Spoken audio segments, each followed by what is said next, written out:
নমস্কার বন্ধুরা, recruitment update YouTube চ্যানেলে সকলকে স্বাগত জানিয়ে আজকে 11/7/2024 পশ্চিমবঙ্গের সমস্ত স্কুলের মিড ডে মিলের বরাদ্দ বৃদ্ধির দাবি উঠেছে। আসুন এই সংক্রান্ত আপডেট দেখে নিই বিস্তারিত কী রয়েছে।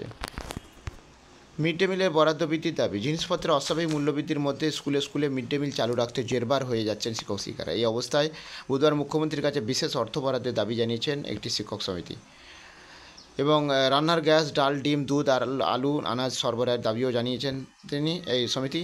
প্রসঙ্গত, মিড ডে মিলে মাথাপিছু বরাদ্দ অত্যন্ত কম এবং এই অভিযোগ বহুদিনের। অনেকের দাবি দেওয়ার পরে 1 অক্টোবর মিড ডে মিলের মাথাপিছু বরাদ্দ কিছুটা বাড়ানো হয়। তারপরেও প্রাথমিকে বরাদ্দ মোটে 5 টাকা 45 পয়সা আর উচ্চ প্রাথমিকে 8 টাকা 17 পয়সা। এবং কিন্তু বর্তমানে অগ্নিমিলের বাজারে এই সামান্য টাকায় পুষ্টিকর খাদ্য তো দূরের কথা, শিশুদের পেট ভরাতেই শিক্ষকদের কালঘাম ছুটছে। এটি শিক্ষক সংগঠন থেকে বলা হয়েছে, আলু 35 টাকা কেজি, ডিম 7 টাকা পিস, যে কোনো আনাজের দর কেজিতে 50 টাকার বেশি। তবে তার উপরে রয়েছে গ্যাসের খরচ। ফলে প্রাথমিকে মাথাপিছু মাত্র 5 টাকা 45 পয়সায় কিছুই খাওয়ানো যায় না পড়ুয়াদের। তাই অবিলম্বে মিড ডে মিলের বরাদ্দ বাড়ানো হোক, একই দাবি উচ্চ প্রাথমিক স্কুলগুলোর শিক্ষক শিক্ষিকাদেরও। তো যাই হোক, এই আপডেটটা আমি শেয়ার করলাম। আশা করি দেখা যাক সরকার কী সিদ্ধান্ত নেয়। আর আপডেটগুলো অবশ্যই শেয়ার করবো। সঙ্গে থাকবেন এবং চ্যানেলটা সাবস্ক্রাইব করে নেবেন। ধন্যবাদ।